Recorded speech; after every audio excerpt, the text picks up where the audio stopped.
Սիրիական պետական լրատվամիջոցների տվյալներով ուրբաթ երեկոյան Իսրայելի կողմից իրականացված հարվածների հետևանքով Սիրիայի հարավում զոհվել է առնվազն 13 մարդ։ Դամասկոսը միջադեպը որակել է հանցավոր հարձակում, մեղադրելով Իսրայելին սադրիչ գործողությունների մեջ։ Իսրայելից հայտնել են, որ հրետանակոծությունը տեղի է ունեցել զինյալների ձերբակալման գործողության ընթացքում, երբ իսրայելական դիրքերը հայտնվել են գնդակոծության տակ։ Զինվորականների տեղեկացմամբ միջադեպի հետևանքով վիրավորվել է առնվազն 6 իսրայելցի զինծառայող։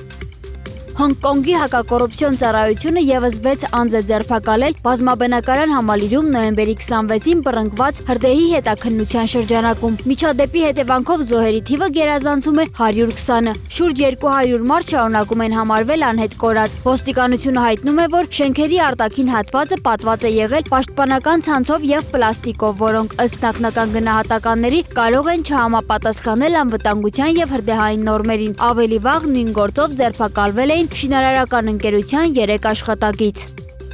Թուրքիայում մերձավոր արևելքի քրիստոնյա առաջնորդների մասնակցությամբ կայացած հանդիպման ընթացքում Հռոմի պապ Լևոն 14-րդը կտրուկ դատապարտել է բռնությունը, որը նրա խոսքով իրականացվում է կրոնի անվան տակ։ Տոնակատարությունը նվիրված էր խոշոր եկեղեցական տաճարի 1700-ամյակին, որին մասնակցում էին հոգևորականներ Թուրքիայից, Եգիպտոսից, Սիրիայից եւ Իսրայելից։ Պապը սկանդալային է հռչակել այն փաստը, որ աշխարհում առկա մոտ 2.6 միլիարդ քրիստոնյաները դեռևս բավարար միասնություն չեն ցուցաբերում եւ ընդգծել է դարավոր տարաձայնությունները հաղթահարելու անհրաժեշտությունը։ Թուրքիայում այսն ավարտելուց հետո Հռոմի պապը կմեկնի Լիբանան։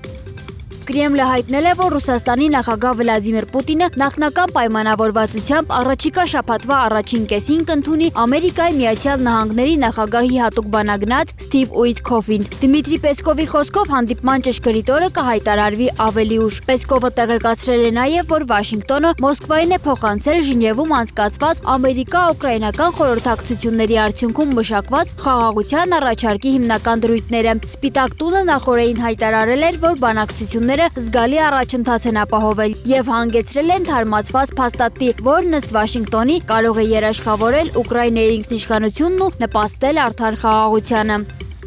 Վրաստանի իշխանության կողմից Եվրամիության հետ բանակցությունները կասեցնելու որոշման 1 տարվա արդիվ Թբիլիսի կենտրոնական պողոտաներում տեղի է ունեցել վրացական ընդդիմության եւ հասարակական կազմակերպությունների ներկայացուցիչների երթը։ Ցույցին մասնակցել են հազարավոր մարդիկ, որոնք Վրաստանի եւ Եվրամիության դրոշներով շարժվել են դեպի խորհրդարան։ Բողոքի ցույցերը շարունակվում են դեռ նախորդ տարվա նոյեմբերի 28-ից, երբ վարչապետ Իրակլի Կոբախիձեն հայտարարեց եվրաինտեգրման գործընթացն արգախելու մասին։ Թեև վերջին ամիսներին ակցիայի ինտենսիվությունը նվազել է, ընդդիմադիրները դա կապում են հանրային հավաքները սահմանափակող նոր օրենքների հետ։